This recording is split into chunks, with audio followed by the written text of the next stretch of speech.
C'est cette piste de 7 km traversant la zone maraîchère de Noto-Gouidiama qui a été d'abord présentée à la délégation congolaise.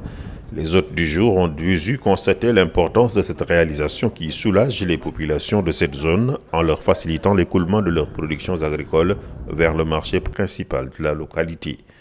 Dans cette zone, au relief particulier, la piste du PUDC est d'une utilité stratégique.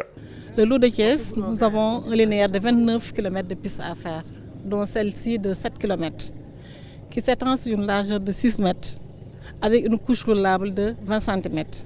Nous avions une succession de dunes qu'il fallait créer un tracé. L'accès était difficile, alors que la zone est particulièrement maraîchère. Nous avons défini un tracé pour ne pas aussi impacter les populations parce que c'est une zone maraîchère. Il fallait bien choisir le tracé. Donc ce qui nous a amené à faire de grands ouvrages, parce que nous avons des points bas où il y a des traversées d'eau.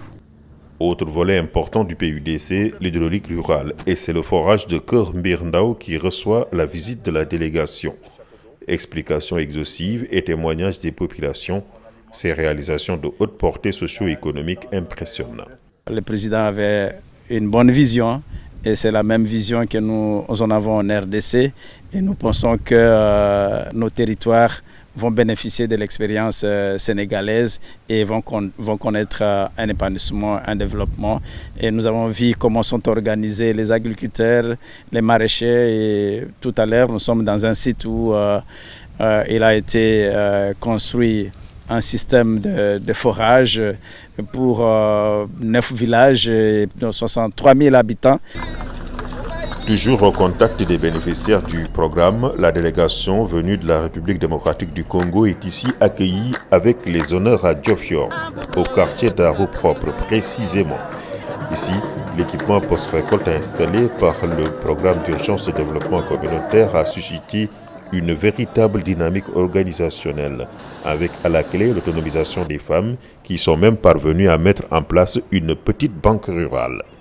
J'ose affirmer ici que toutes les femmes sont, sans exception, sont très fières des actions du président Macky Sall, l'homme du développement à travers le PUDC.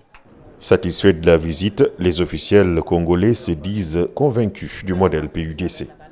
Nous allons faire de même, on va s'impliquer et nous viendrons, on va vous inviter aussi à venir voir les résultats pour voir, voilà, vos conseils, là où ça nous a conduit. Ces visites que nous recevons de délégations venant d'Afrique pour apprendre du modèle PUDC coïncident cette année avec la présidence de l'Union africaine qui est assurée par son Excellence, Monsieur le Président de la République. Ceci montre quand même qu'il y a quand même des liens assez forts, entre le Sénégal et bien sûr les pays africains. Les pays d'abord de la sous-région qui sont venus s'inspirer du modèle. Je dois rappeler que la Gambie est en train de mettre en œuvre son PUDC. Le Togo est à sa deuxième phase. Le Cameroun a entamé son PUDC. Et d'autres pays, le Burundi est venu, le Rwanda est venu, le Tchad est venu. Donc c'est vraiment autant de pays qui sont venus s'inspirer du modèle du PUDC, quand même, qui est un modèle made in Sénégal. Sur le continent africain, le PUDC, le programme d'urgence de développement communautaire, est un cas d'école et un modèle achevé de transformation rurale visant à stimuler le développement à la base. Pour la République démocratique du Congo, qui en est à l'étape de formulation d'un programme similaire, cette visite aura été riche en enseignements.